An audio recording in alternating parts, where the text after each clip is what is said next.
thank you all for coming to AQ Thinking Thursdays. Today we're going to be talking about inner honesty, so rules to live by. So in our previous discussion,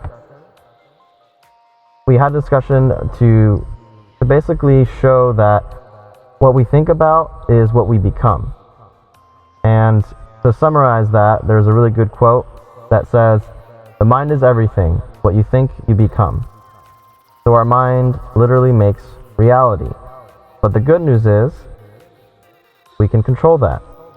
So, with thinking, with choosing what to think about, our thoughts can either help us become a King Solomon, or a stooge, or, well, we won't go there. The choices in our life, whether good or bad, should include honesty. We should be honest about the pros and the cons of everything, and preferably do the most ethical thing. And the most ethical thing is usually the one that is the most sustainable long term. If we make a choice and it's not ethical, 9 times out of 10 it's going to come back in some way, shape, or form. And if it doesn't, that 1 out of 10% we'll have to live with for the rest of our lives. And that's just not good. So in being honest with ourselves, we have to be able to separate fact from fiction, truth from untruth, both from ourselves and of the outside world. So fact itself can be like a foundation. Think of fact as a foundation. It's something that you can build upon. Versus an opinion, it's kind of like this balloon. It can be here today and gone tomorrow. It's like the wind. It can sway here and there, but it's not something concrete. It's not something that you can really build upon. It's more of a whim. For inner honesty, we need fact, and we need to be able to be honest with ourselves.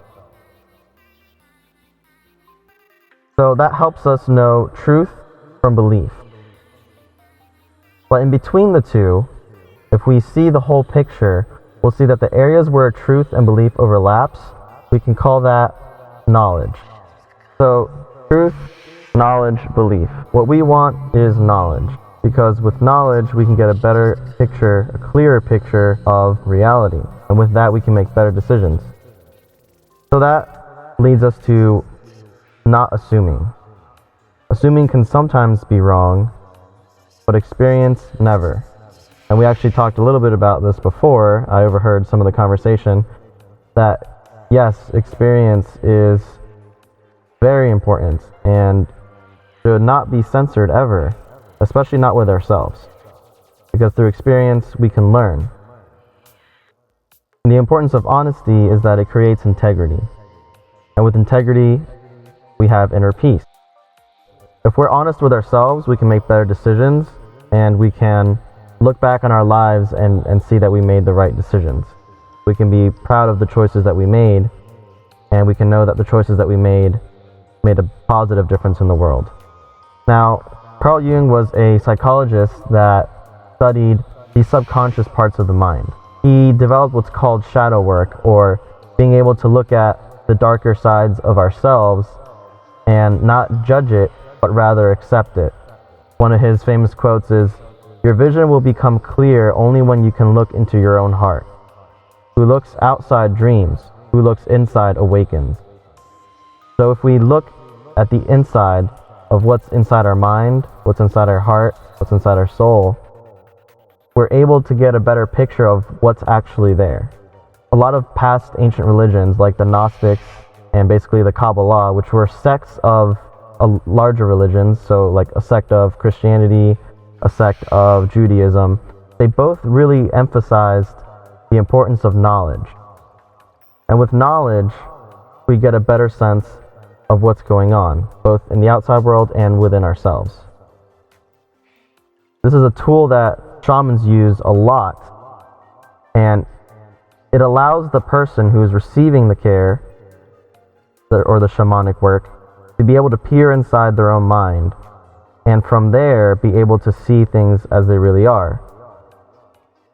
They use a lot of plant medicines to achieve these ends, But really the medicines are just tools. They're tools that are more like a mirror, an inner mirror to ourselves. And once we can see ourselves for who we are and what we are, then we can fully accept ourselves and love ourselves, and in turn, be kinder to ourselves and others. So, if you look back on the story of Adam and Eve, we have a similar situation where, like the shamans, they use plants to acquire knowledge. So, that knowledge is what separates us from thinking like children or being adults, being in charge of our lives versus being dependent completely. With knowledge, we're able to reach the highest peaks of our potential and become the best version of ourselves. And when we are the best versions of ourselves, we'll see that things start to brighten up. Our dreams will now become realities. And imagine what kind of a world we would live in if everyone was living that way. Now, inner work isn't exactly easy, but it's always worth it. It's what gives your life meaning. Without it, you're just existing. But with it, your whole life takes on a new role. You're no longer living just for yourself, but because you love yourself on such a deep level, now then you can truly say that you love others. But as I was saying before, that takes us to having bravery, to being brave enough to look into our subconscious minds,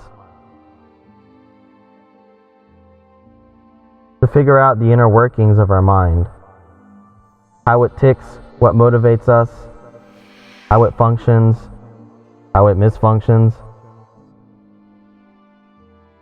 Knowledge of these things is completely invaluable. There's nothing more valuable than that.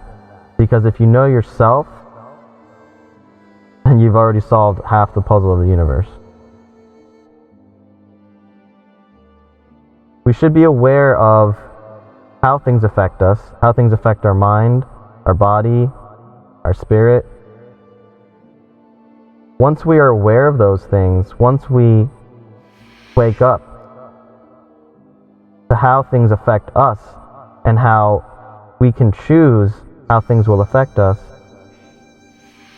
then we become essentially the masters of our lives. Remember, as we spoke of before, you want to use your thoughts as a tool.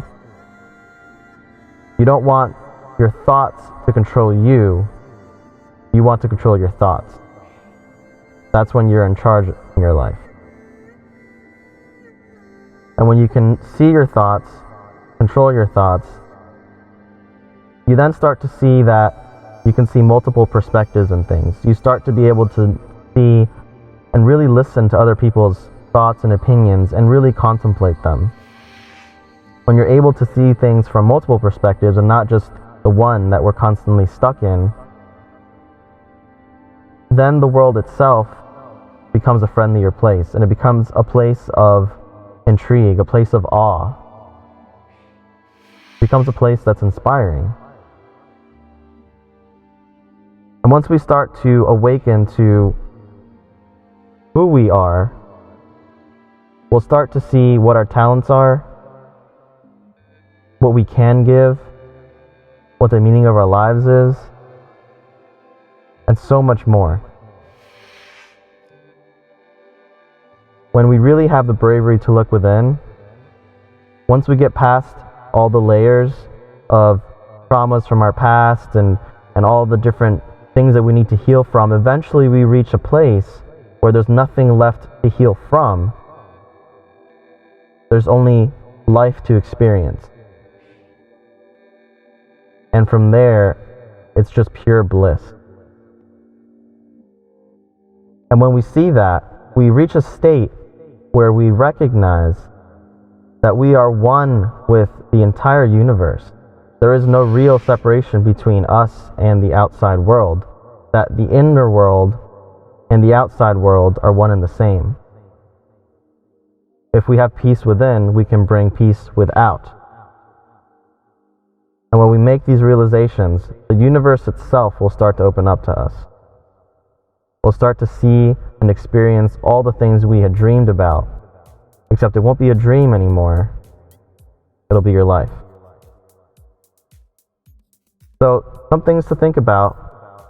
I challenge you guys to think about this.